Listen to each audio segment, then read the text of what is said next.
Hello and welcome to part 2 of episode 200 of Simblify. Why do I feel we've been here before? I think you should Fairly call it the familiar final right? part, not part 2. Yeah, Final final part is a part, lot yes. better.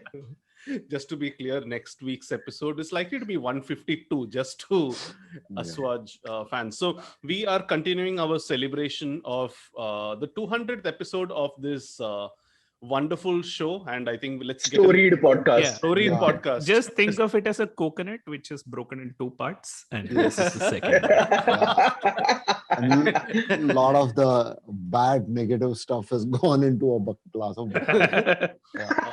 But let's get a little nostalgic, Naren. It was at your house that we started this show 4 years Yes. back, 4-5 years back. With 4 or 5 years ago. yeah, How nothing more it than started a mobile was phone, nothing more than a mobile phone, and as we famously say, Naren, our idea of audio engineering then was to switch off the fan.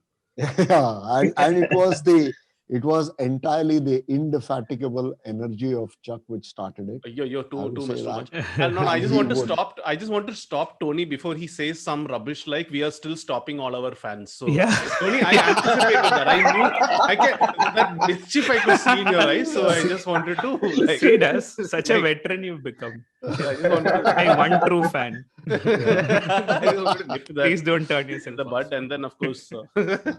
Srikeit came on Yeah. as the guest that started as guest, continued as. Hey. It's like how I think The British.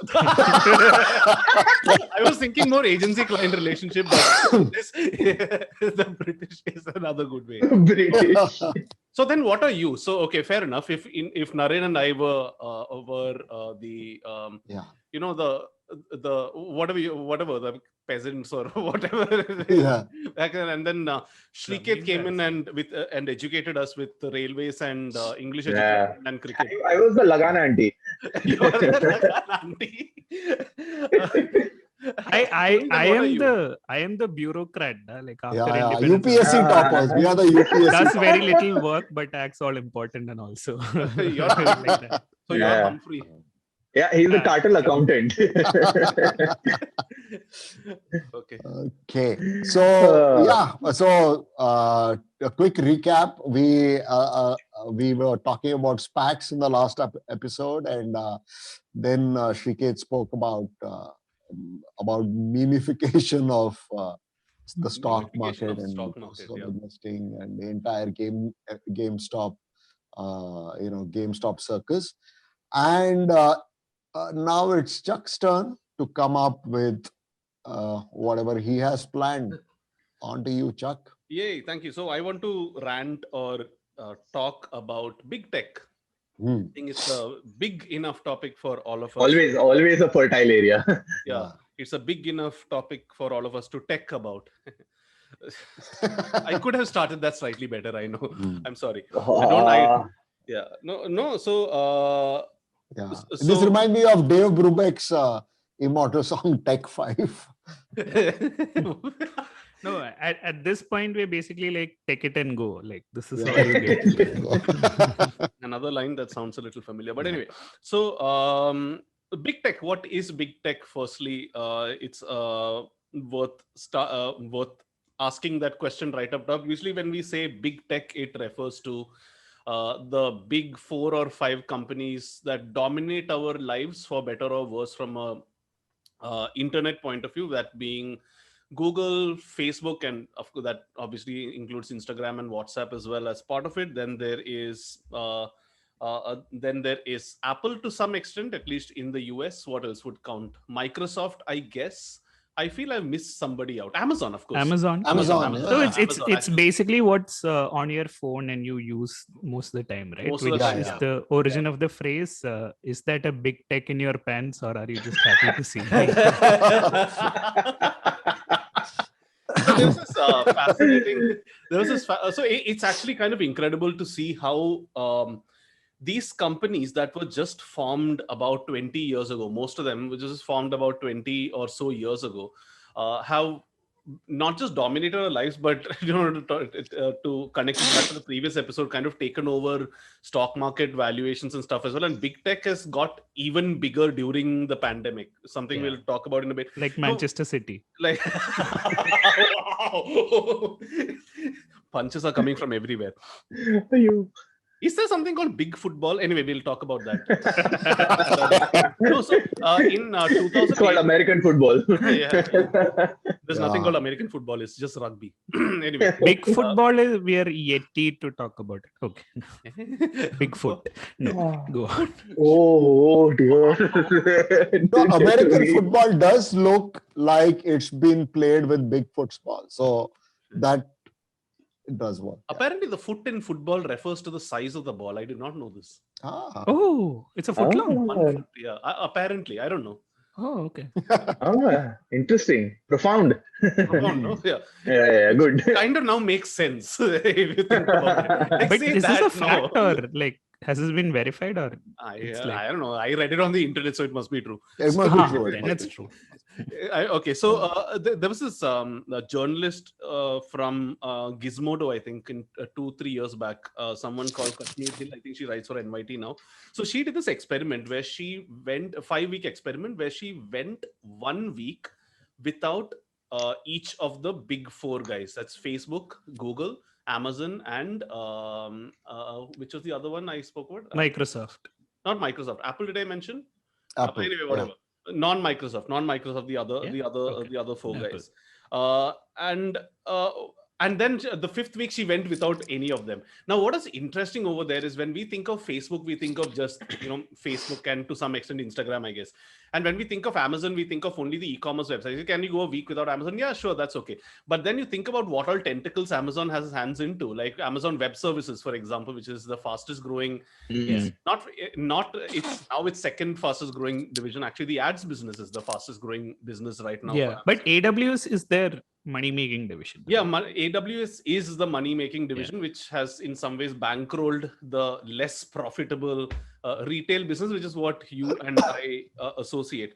And she said, and because of this, and similarly, like Google as well, we think of Google mainly as the search engine, but it's obviously a lot more than that right now.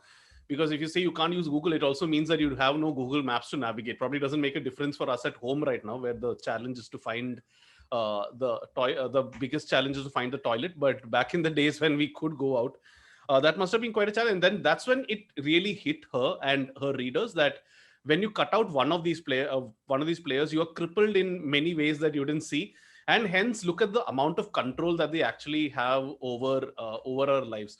And this has had a whole bunch of other downstream effects as well, if that's the right phrase to use.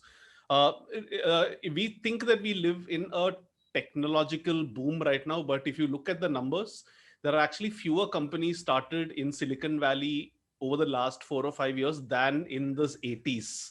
And that's because founders are actually scared to start companies thinking that one of these guys will just copy over the features. And that kind of makes sense, right? Look at the precedent. Like Snapchat had a good idea, boom, it suddenly became Instagram stories. There's a joke that Instagram is actually Facebook's R&D lab. That Snapchat is Facebook's R&D lab. And there are many. But can I just say one thing as someone who's worked on the advertising angle? One thing that made me incredibly happy was like 2-3 years after I started advertising on Facebook. Snapchat is not as robust, but finally one agency provided the dashboard, and their advertising dashboard is completely copied over from Facebook's advertising dashboard. So I'm like, okay, good. Wow. I guess that's one way of fighting back. Amazing. And what's fascinating for me, and right now there's a lot of we're talking about big tech because it's a news thing, right? There's big tech antitrust, and all these guys being hauled over to Congress to testify and all that. What's interesting to me is all of them are different. All of them operate in completely different spaces. They're kind of stepping on each other's toes, but it's almost like this, all right, we big 4-5 guys are in this together in our own completely different sort of things. Like Google dominates some things, Facebook and Instagram dominate like social networking and things like that. Amazon is completely online retail. And Apple's always kind of like been the outlier in some sense. And I guess that's because they have a completely different model where people, I mean, their whole thing is they have such a strong brand that people are willing to pay them a lot of money for products. So they are kind of slightly different from the rest of big tech. Yeah, but yeah, like, right. Imagine a big four that doesn't have um, Microsoft in it, right? It's like when suddenly you say the big four of football is United, City, Arsenal, and Chelsea, and like Liverpool is somewhere else. Yeah, I mean, Sorry. Thanks, very kind. Yeah. No, but this is almost Blackburn won once. So once, yeah. But no, this is almost like, the whole I mean, Italian cartel kind of business that I take the north side, you take the west side, I'll take the east side, and you take the south side type of thing. Yeah. Where, I mean, and also then later on seen in the cola wars where the biggest loser of the cola wars was RC Cola, right? Where you're at the end of the day, when I'm making one or the other the option, then there is no third option that can come in. Yeah. And the that's other big what loser in the cola wars being livers around the world, but that's another story. But I mean, across the board, these players, the way they operate and the way they're kind of doing it, and there was a very interesting point you said about the whole lacking innovation, where now there is also a huge number of new innovators who are coming in with the sole objective of selling their idea to these big four. Yeah. They are not. They are designing entrepreneurial ideas to sell it to a company. Yeah. Because is that a bad thing? I mean, it's much better than like making up fake valuations and like getting absolutely. So there's I mean, there are pros and cons, but the one thing that does come out is that every entrepreneur that comes up with the idea that I'm going to sell to Amazon is increasing the valuation of Amazon, not just from the fact that they're going to sell them their innovation, but also from the perspective that there is no way I'm going to consider competing with Amazon. Yeah, right? But I'm saying it's a safer option, right? Like, I mean, historically, and I guess Naren would be best placed to say this. Anyway, like 95% of startups or companies that get started fail in the first 2 years or so, right? So it's better to have an market. Yeah, it's better to have an insurance policy saying I have an option of like, either wanting to go for the long term or selling out to Amazon or getting into like an investor's kitty as one of the 20 bets that he places, right? So I think it's better than what was previously. Yeah, end of the day, you do need money, right? You can't go to your grocer and say, I mean, got a great idea, give me. If you look at it from an individual point of exchange for tomato 1 kilo. Yeah, but if you look at it from an individual point of view, definitely I agree with you, Tony, where it is better for that person to have a certain guarantee of success rather than that whole 90% failure rate thing. But from a larger market and innovation point of view, that 90% failure was what was actually almost the hotbed of innovation, right? That 90% failure rate was that very strong sieve of people coming up, and also the people who are failing to try to get into the 10% in their second try or third try or 10th try or whatever, right? And that, so it depends on the viewpoint of who it is better for. I mean, you're looking at an individual, I have a better success rate and I'm more financially secure.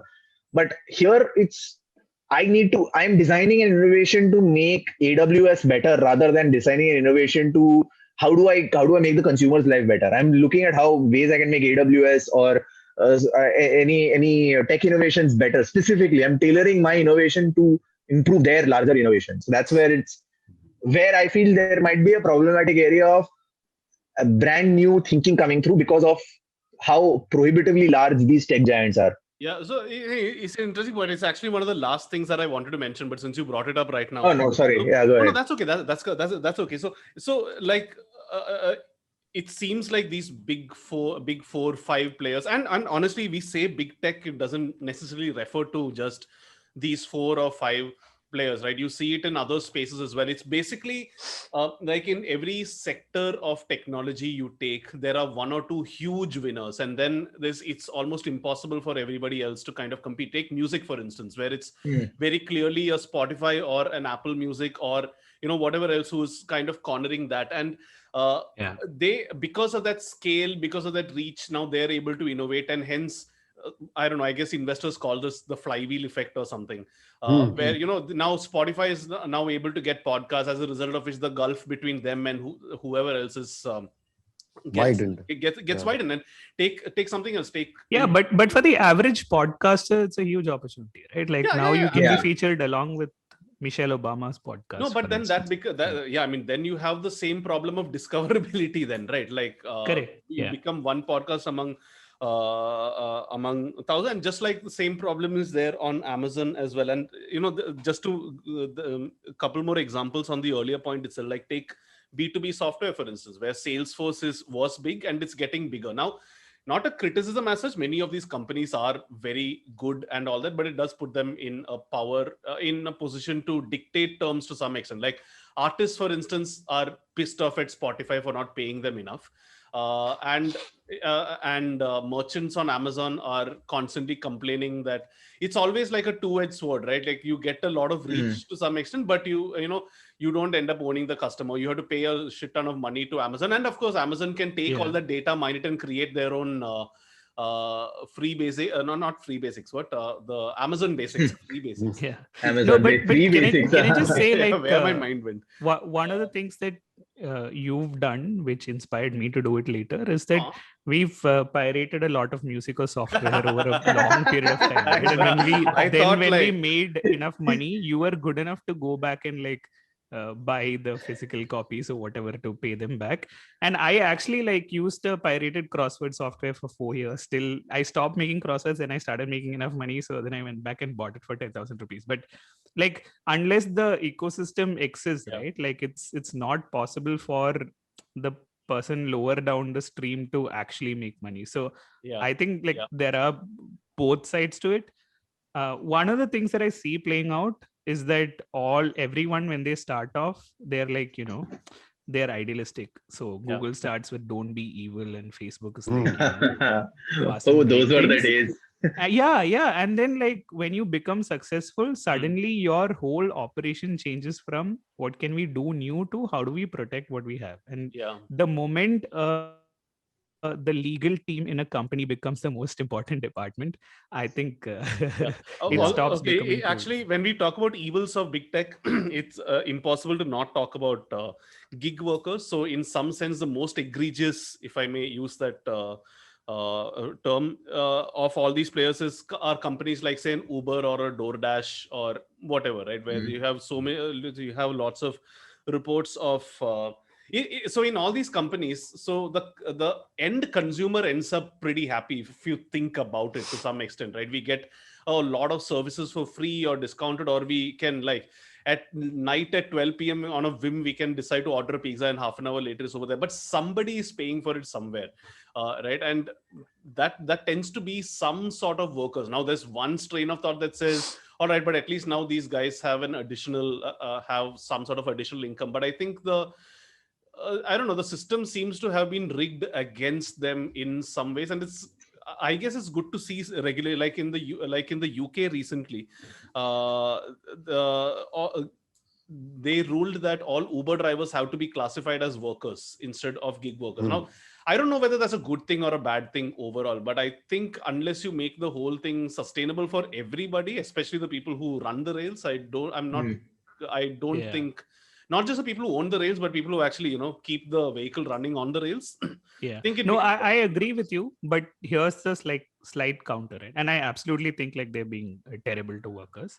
But I'm just saying that it's easier to be a left-leaning liberal in Mumbai than it is in Kerala, where I'm now glad that Amazon has finally started delivering, right? Like 2 years ago, it was like they would call you after 5 days of your complaint and say, hey, a parcel has come for you. When are you coming to our office to collect it? So I'm just saying, it's much easier to be a left liberal when I was in Mumbai than. Well said. By the way, well said. Coastal elites. Yeah, and on that point, I mean, there are those. I think that the whole, yes, the gig economy is terrible to workers overall in some way, but there are these. It is a more balanced view than a polemic argument, right? Because there is, so I can take the example of what's happening here in Malaysia. So in Malaysia, it's mostly a service. It's overwhelmingly a service economy, and in that, I think this to survive this pandemic, because of the overwhelming, the home delivery is like it's now become pretty much the biggest profession for people over here. So there's people who are actually who are out of work, who are actually keeping their households going because of this gig economy, right? And so everyone, I mean, Grab as an employer is practically being worshipped right now, because they are the guys who are giving people livelihoods in difficult times, people who have lost jobs because of constant lockdowns and stuff. And Grab is actually one of the better paymasters over here with compared to a lot of other industries which are now shut down. And there are a lot of people who have switched to like delivery in some way, where they are actually saying they are probably not going to go back to their older professions because this is much more profitable. It gives them that ability to switch around, because it's incredible right now. Like when I look at it, the way the gig economy is evolving, like there are working there's mothers who have like even with smaller children or like kids and all that stuff, who are saying that it's easier to kind of take on a job like being a Grab delivery person, because they're literally taking their own car. They have their kids in the back, so they don't need a babysitter. They're just going around making deliveries with their kids. So there's so many times when I order food, there's like little kids coming and giving the food, because the moms like go say I don't need to park the car. So the kids are actually going and doing that stuff, and they're actually spending time with their parents all day long. So there are, I think, yes, there are, and this is of course one facet of the gig economy. There are those negative facets as well. But what I'm seeing is, I think as a workforce around the world, people are evolving with the gig economy to some extent, where they are now finding ways of living with this, and it's. No, I have a slightly different take. Please go ahead. Of course, yeah. I strongly believe that these big guys need to be constantly hounded and pressured into being fair on their gig economy. Because organizations have a tendency to be mindlessly evil, right? For no particular reason. There used to be this thing called Walmart. There is a reason, right? It's called shareholders. Yeah. No, not even shareholders. Like Walmart is notorious for squeezing out every last bit of profit out of the value chain and delivering it to the customer, okay, who really doesn't care if a pair of whatever headphones is available for $1.19 when yesterday it was $1.21. But somebody in Walmart went and kicked ass all the way from Vietnam to Cambodia to take that two cents away and give it to the hobo in whatever Wisconsin or wherever he is, because he wanted to buy a so you need to make sure that the system is fair. You cannot reduce you cannot extract money from the from the pockets of helpless people like gig working economies like Amazon. Amazon is selling you something for like 99 cents, and you could pay $1. It doesn't matter if it's 99 cents or $1. So Amazon must find some way of giving that guy. At least we should be yelling at Amazon all the time. There needs to be someone. So I'm all for Uber being pressurized. Corporations are mindlessly evil. They are just mindless. The same people who are really nice guys who would be happy to pay, give to charities, everything. Moment they enter their office, moment they get into their thing, they are there to suck that half a cent out of the pockets of some stupid gig worker and pass it on to a consumer who doesn't even care.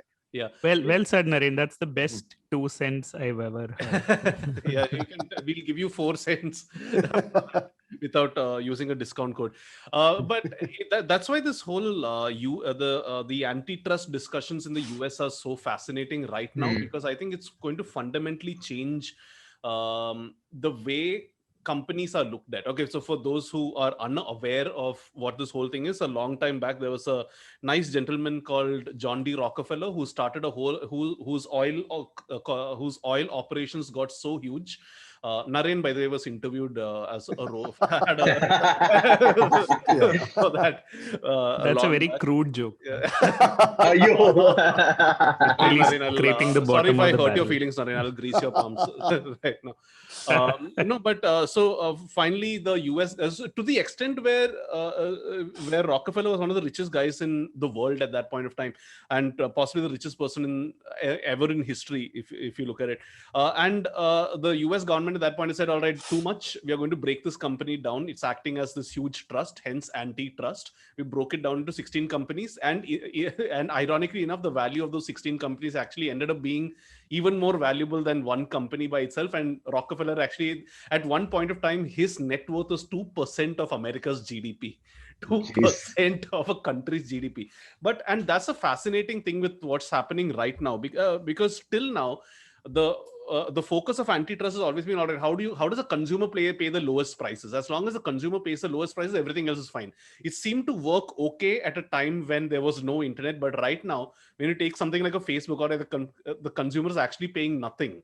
If like, so what exactly is, like, how do we regulate? You can't regulate these companies in the same way as they did 30-40 years back. And this is author I follow called Benedict Evans. I absolutely love his analysis and his take. Anyone who's listening and is a fan of Scott Galloway, just go for Evans as well. He thinks brilliantly. And one of the points he made still sticks with me. Like, how do you classify each of these guys? Like, take Facebook. Are they a media company? Are they a social media thing? Are they an advertising platform? And like, how do you regulate them? What do you slot them as? Similarly, all the other guys, like, how do they compete with each other? Yes, Amazon and Facebook compete with each other in some ways, but are they in the same territory? Are they after the same customers? So it's actually a lot of redefinition is going to happen right now. And I think we might fundamentally come back to saying, okay, it's not about the consumers paying the lowest price. It needs to be something else. Now, whether that something else is something like an ESG or something, which BlackRock has been you know, proposing for a while.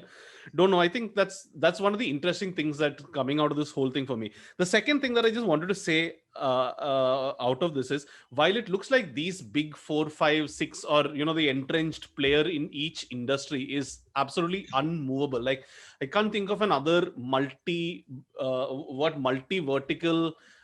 e-commerce platform coming up to challenge either an Amazon in the US, or like Southeast Asia, for instance, has their own equivalent, right? Like Lazada and all that in Singapore. Yeah. Right. I think didn't Lazada get bought over by Amazon? I don't remember. No. Right? Lazada is. Yeah.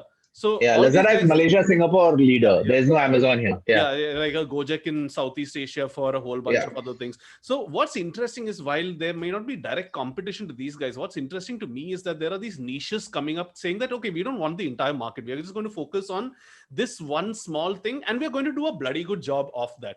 Like music, to me, because there's a space that I follow a lot, that to me is particularly fascinating. Nobody is going to be able to compete with a Spotify, Apple Music, and all that for a scale level, right? You guys slug it out. It's you do all that. You do all that. But then on the fringes, if you look, there are some very interesting things that are happening.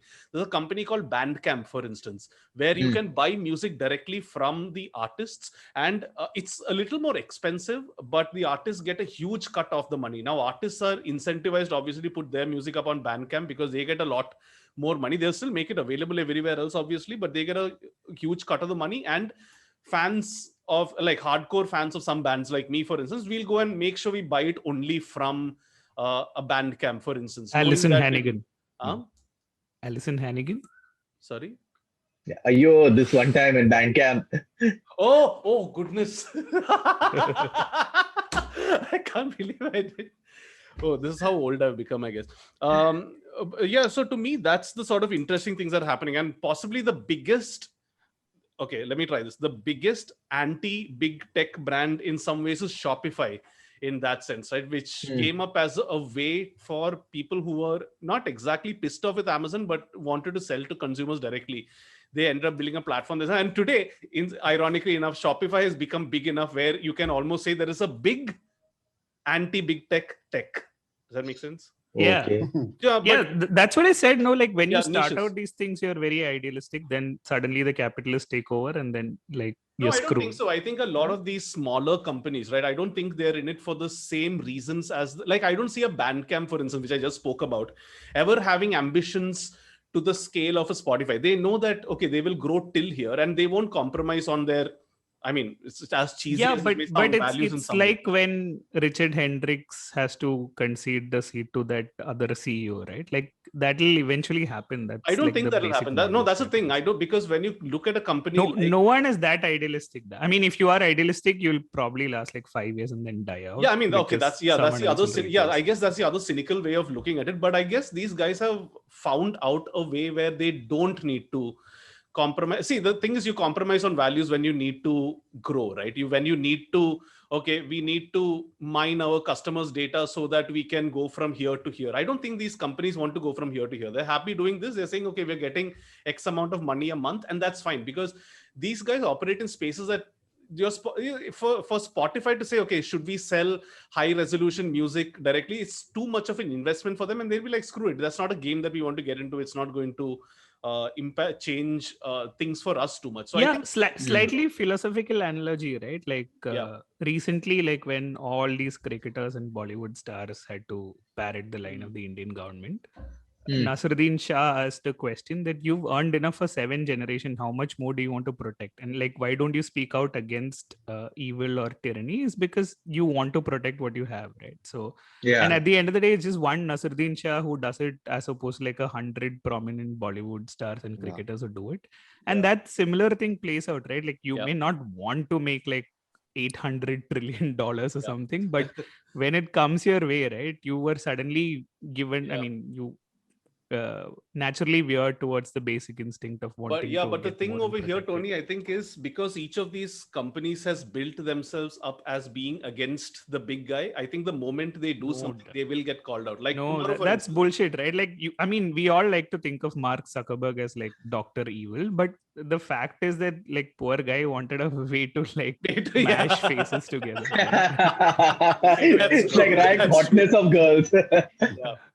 Yeah, I think there are just Yeah. so many ways of sort of looking at this. I'm sure we can like possibly have a 2 hour Yeah. discussion on this, but hopefully we have given you something to think about. The last thing that I wanted to mention on this is, again, Good. because I can't go 30 minutes without mentioning the name Scott Galloway at least once. Is he said something that is very interesting. So if you look at the last few years, big tech has been acquiring high NPA industries. Like an Amazon, for instance, buying out a lot of Hollywood so that there's a better reason for people to subscribe to Amazon Prime. And hence, basically what he's saying is they're featurizing an entire entertainment industry to sell toilet paper better. Right? Like Spotify is kind of like doing the same thing with podcasts right now. Podcasts are, let's face it, right? It's got a lot of affinity, as in like like all three super fans of Simblified, two of which are on the panel right now. One of them is Elon Musk. Yeah. One of them is Elon. The other one, Hi, Elon. Yeah. Hey, you'll never walk no, alone. yeah. So like Spotify suddenly acquired an industry that a lot of people care very deeply about. And I think that's an interesting and maybe even a slightly cynical way of looking at it. But yeah, it's very interesting to see how, I think revisiting this conversation in 2 years' time will be fascinating. I think there's so much that's going to change where all these guys are. So many things that could go wrong, so many things that could change. But yeah, these guys are here for the time being. And if you have stocks, then hodl, as they say. Hodl away. Yeah, that's all from me.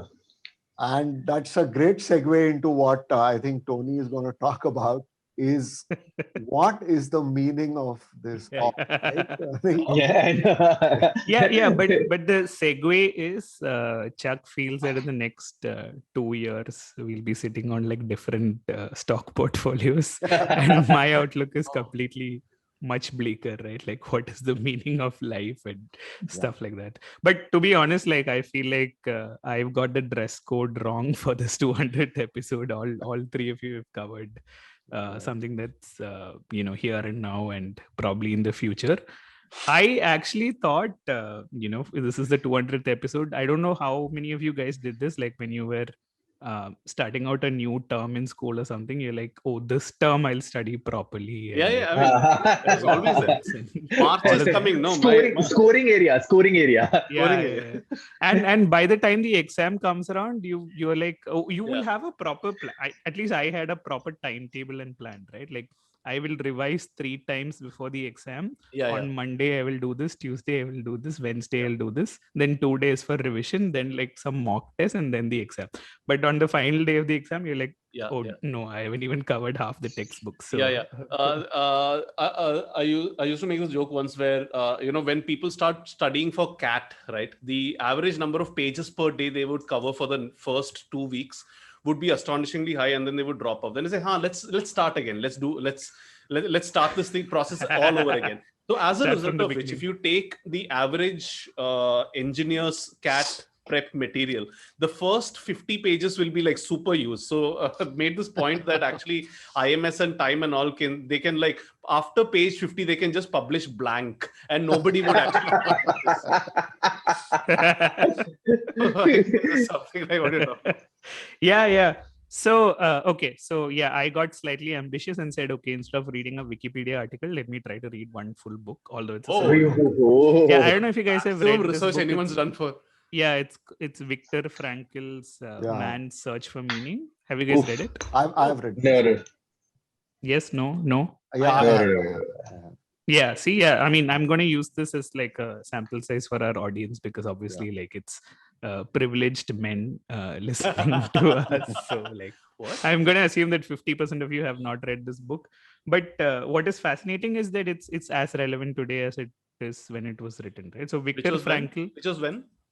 Immediately after the World War or something like that. Okay. Because Viktor Frankl was this psychologist or psychoanalyst or one of these things who was basically in the concentration camps during World War II, right? And he basically got out of it finally when the war ended. And so, I mean, I'm guessing he's an authority as anyone to speak about Man's Search for Meaning. And my book comes with a preface that is written in 1992 by Viktor Frankl himself, right? And one of the things that he says is that it's a bestseller even in 1992, and that's not like a great thing because he's like, if hundreds of thousands of people reach out for a book whose very title promises to deal with the question of a meaning to life, it must be a question that burns under their fingernails. So not a very happy existence per se, right? So that was basically like how he started to write this book. And his sort of account is in 2 parts. One is about what is the everyday life in a concentration camp for an average prisoner, right? So like in World War II, there were obviously like Nazis. Then there was something called capos. Naren, is it right? Yeah. Basically prisoners who acted as trustees, right? And they were prisoners, but like they also like suddenly became like masters and at least had food to eat and stuff like that. And like there was like a proper hierarchy in place and stuff like that. So what he came up with, obviously he was like well qualified even before he went in there, and he had like his life. He was a collaborator of Sigmund Freud, if I'm not mistaken. Oh, okay. Yeah. But actually he questions Freud's theories. No, I mean, he was like, at that level, you're like, he was a serious psychoanalyst. Yeah, absolutely. So anyway, what essentially happened was he went into the concentration camp with his first manuscript, and like all things, he was stripped to the bare bones, including his manuscript, which was thrown into a dustbin of sorts. And everyone was basically stripped naked, shaved to the bare skin, and had a number tattooed on them. So you were basically stripped of all identity, and all you were was a number and stuff like that.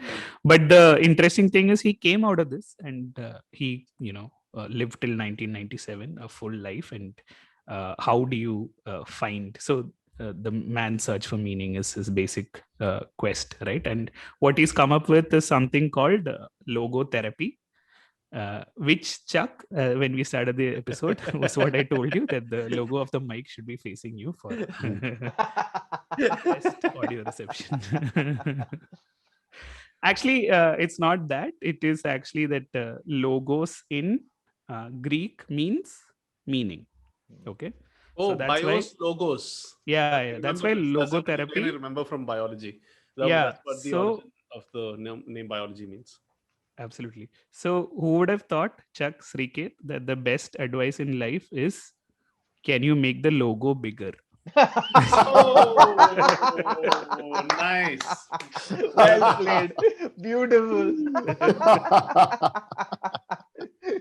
Can you make the logo bigger? Yeah. Oh, So wow. what he sort of observed was, like, obviously there are like different phases to what you endure in a concentration camp, from shock to apathy to basically just like pure selfishness, right? And he says like the best of the people in the camps did not survive because they probably gave up their seat for someone else to die, whatever, right? So he admits as much.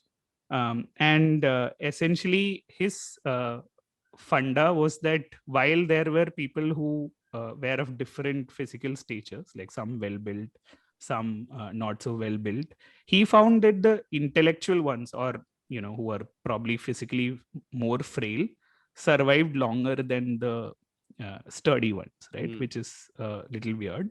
And that's where he came up with the idea that Nietzsche said, that he who has a why to live can bear almost anyhow. So that's the basic funda. And where he largely differs from in terms of what we are taught to chase is that happiness is not relevant. It is meaning that makes more difference. Like, can you find meaning to your life, right? So and this is even more important in an era like ours, where there is something called the existential vacuum, right? So for instance, he talks about how, like, on a Sunday evening, most people feel like this void where you're done with the work for the week, and then you basically like watch 2 movies or whatever, and then you dread Mondays again, right? Like, there's this existential vacuum of people telling you, people not telling you what to do, and you also don't know what to do, and you're wondering what is your purpose on this planet in life and stuff like that. So that is essentially what he's tackling. Interesting. So, I mean, this is where, I mean, it's a, when you take this particular scenario, the concepts that you were talking about that existential void and stuff like that, I've been playing with this thought that I read in an article somewhere, that the man, that human, because of this incessant, we have so many different routes for the quest of happiness, right? Like, we're all looking for, like, oh, what are the different paths for happiness and all that stuff. But since the beginning of time, since there are so many different paths for happiness and nobody really seems to have achieved it in any real meaningful way,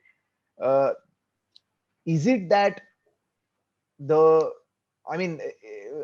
true that achieving happiness is never really the quest of humans at all? Like, it is that the constant suffering is the way to be, because humans will never be happy. I mean, if they find happiness, it will automatically transition itself into unhappiness. It is not going to be achieved in any way. Sounds like the plot of an evil movie or something, where humans' constant suffering is the fuel that keeps the world going in some it's like Matrix 3. It's like a weird combination of social dilemma and what's the Jim Carrey movie, the one where he's Truman Show, the Truman Show, and a whole bunch of other things together. Wow, that's a bleak way of that, in fact, that would be so awesome. And you have the suffering meter, then there's one part of the world where the suffering is going down, and then the energy levels and the lights are beginning to dim in heaven. George Carlin had this brilliant set once.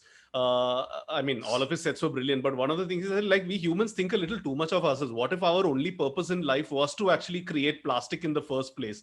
God is like, all right, we've got everything we need. We need plastic. humans.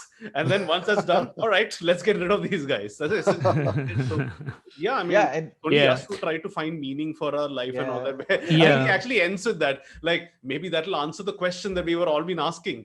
What are we here for? Plastic.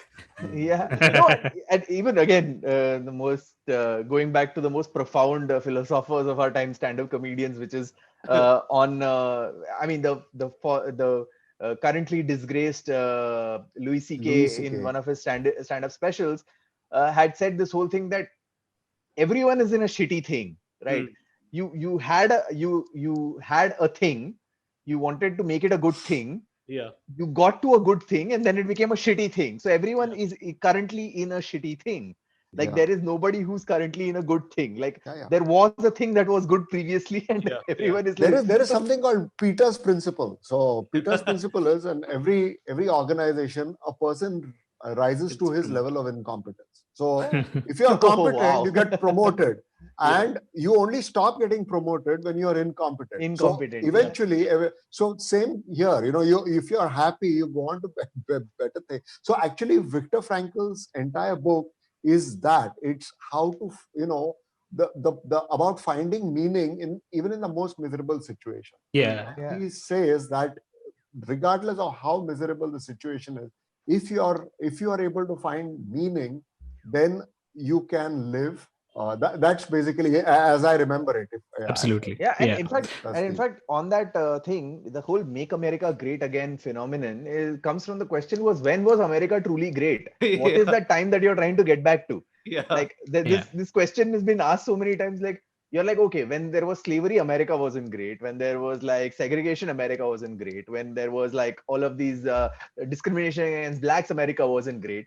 America wasn't great now. When was it great? Basically, before the British came. Before the British came. So there are two, so there were two completely different things that I thought of when Naren and Srikeit was just saying their references. And both kind of tangentially connected to what Tony was saying with the larger thing of meaning of life and all that.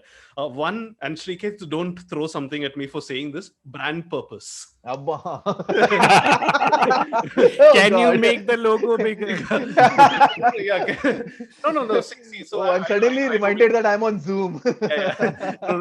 So we joke about this a lot, but I have assiduously been studying brands over the last couple of years, and at least it seems to me that the companies that do well not just from a profit point of view, but just overall, have some sense of purpose. And I know that that phrase brand purpose has been thrown about quite a bit, but companies who stick to what they believed in tend to be the ones that sort of do well. And that kind of goes back to the point that you were making, right, which is try to find some meaning in life, or whatever. But I won't elaborate on that too much, because before 10 a.m. point, you're very right, Chuck, because the thing is, brand purpose gained prominence because of those companies that did it well. And then got screwed up by all those idiots who tried to like do it half-assed, right? And that's why it's become this parody of itself. But brand purpose in its essence was that what is the true meaning of why you exist? Raison d'etre. Why did you exist? Right? I always like a short heuristic for me for whether brands really mean brand purpose, and I guess that can be extended to humans as well with respect to values. Is, are you willing to sacrifice money in order to stand up for your values? Like, if you really say that you are pro environment, for instance, like, okay, are you Nike with Colin Kaepernick thing? Where they were like, I'm okay with people burning the Nikes. I want you to do that. I want you to stop buying my product if you don't support this cause. How did we segue from philosophy? Sorry, just to come back. The second thing I wanted to say, which is kind of connected to this, is, I mean, just to turn the upliftment meter up a notch a little bit. When I started freelancing, right, like I just ended up doing a whole bunch of things, and to some extent I'm still doing that. But I used to read a lot of stuff that other freelancers would write, advice and just things like that. And one of the most profound piece of advice that I read somewhere was aim to make yourself useful. Because from there everything else will be derived. If you try to do something like aiming for happiness or one of those broad things, like it doesn't end up getting you anywhere. So aim for usefulness, and then everything else will kind of work as well. That's a very nice way of kind of looking at it. Still haven't translated that down yet, but I think it goes back to what you were saying, right? Everyone has their own internal direction, I guess, and the sooner we figure that out, the better it is. I'm realizing as I age that many of these things that we would laugh at as kids, like, oh, find purpose in life, like, yeah, no, that actually makes sense. It's something I've realized. Yeah, so just to get back to Frankel, right, and like not disparaging your freelance experience, one of the like profound things he said was that obviously like the best of us didn't survive, and pure statistically, right, because you've been reduced to numbers, you had a 1 in 28 chance of making it out alive from a which is like a fairly bleak odd, right? But he made it out, and he doesn't leave it abstract. He's not saying like, don't chase happiness, everything is misery. He actually makes a very interesting distinction, is that like chasing happiness is like asking someone to laugh. Like there needs to be a reason for you to laugh, which is the joke itself, right? So the laughter is an after effect of telling the joke. So in what that translates to is that you shouldn't happiness is not great. He's saying that once you figure out that meaning, happiness is something that ensues. So instead of saying say cheese and making someone laugh, it's much easier and nicer and natural if that laughter comes as a result of telling a joke or something like that. No, so more and than disparaging what I said, I think you just added on to it beautifully. yeah. So he actually defines 3 things, and this is like very easy to follow, right? And I mean, I can't say this enough times, but one of the like greatest things for me to come out of Simplified was exactly 1 year ago when Naren spoke about stoicism. And in some senses, it is related to Frankel's theory is related to stoicism, right? So before I go to the 3 things, he basically says trying to find a universal meaning doesn't make sense, right? Like, what is your purpose in life? It's probably to turn into plastic. That doesn't matter. But asking that question is same as asking like a chess grandmaster like Naren, what is the best move in chess, right? And he's saying that there is no best move in chess. It's dependent on the situation that you're put in, and you have to solve the problem for yourself by finding the best move in that given situation, right? So broadly, he says there are 3 ways to find meaning in life. One is by something you do, which is some meaningful work. If you find meaning in work, and there are enough people who do, they have a happy or a meaningful life. And this where this peters out in the Peter principle thing is when a lot of people who place their entire existence on work retire, right? And suddenly you find that they were healthy and at their prime, and suddenly they just taper off and like become a shell of what they were previously. So while that is one way, the other way is basically love. And we've all experienced this. When you like are infatuated with someone or something, you find the best in them and also find your best because of them, right? So work, love, and this is something that kept him going during the concentration camp. Like I said, his manuscript, the first manuscript, was taken away from him the first day he came in, and he was like, okay, I have to go back and finish this book, right? That was one thing he found meaning in. The second was his newly married wife, right? And he had no means of communicating with her, but on like every like routine day, he would imagine conversations with her, and that kept him going. And the third is suffering in itself. And not that suffering is great, but your attitude towards suffering or the courage to stand up in the face of suffering gives you meaning. So he's saying that you don't seek out suffering, because that's masochistic, not heroic. But if you encounter such a suffering and you're able to put a courageous stand to it, where sort of stoicism also comes in, and it's a philosophy towards action and responsibility on your side, then you'll find meaning. So very 3 simple things, which I found was like really profound, and a very good way of looking at what can you chase instead of happiness, chase meaning. Wow, well said. It is truly a life-changing book. I strongly recommend everyone read it. And it is it gives it gives a lot of meaning to everything. So as you were talking, by the way, Tony, here at aside, something about your light changed and suddenly looked like you had a halo. Suddenly, like full profound meaning came. Those of you who are listening to this can't see this, but when Tony went from that moment of bleakness to there is still some light out there. Suddenly, I don't know, the light must have come. Light, full halo I didn't chase there. the halo; it just ensued, right? So Tony, are you actually like I've always wondered, are you no, like lockdown does funny things to people, right? Like Srikeit got into stocks and all. My question was larger than that. I don't want to say the name, but have you been sent from above? And I don't mean like the 13th floor. Like, have you? Your love is what keeps me going. By the way, this reminds me of that old Reader's Digest joke about some dude. You don't need to say old. You don't need to say old. Reader's Digest joke. Like some dude goes to a doctor with a headache and he's like, doc, headache, and he's like, okay, have you been drinking a lot? He's like, no. Smoking a lot? No. Lots of women? No. And then he examines him for a bit longer and he's like, found your problem. What? Your halo is too tight. Your halo is too tight. So loosen up a little bit is what I say. Tony, that was beautiful, man. I actually thought that was we've done many profundities, but that might actually be the most profound among the most profound on episodes of Simplified. So maybe it's good to introspect once in a while, even on this show. So group therapy.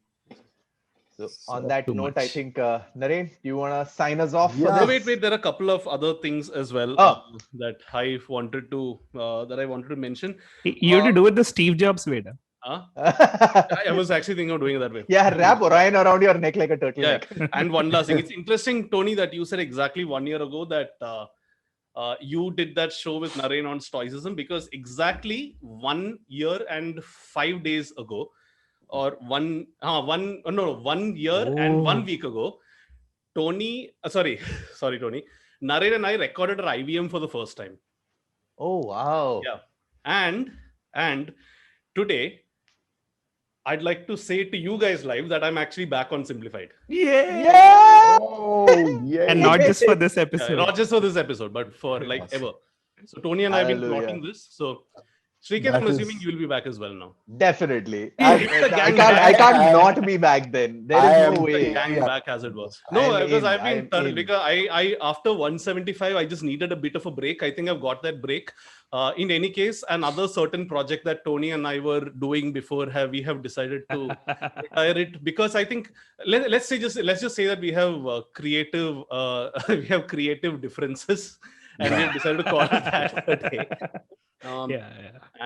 So I am glad to be back on Simplified. And similarly, I'll also like what to say. I didn't have a declared hiatus, but I did have a self-imposed one, work plus a lot of other stuff going on.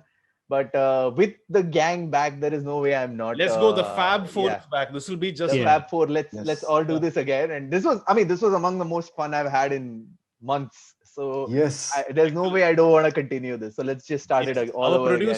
Our producer reminds us that he has another recording in a minute. So Naren, quickly. Yes, quickly. Stay safe, stay meaningful, and stay simplified. And stay with us. And see you next week. Have fun. Or stay big tech. Get back to earth a little bit. Bye, everybody, and we'll see you again soon.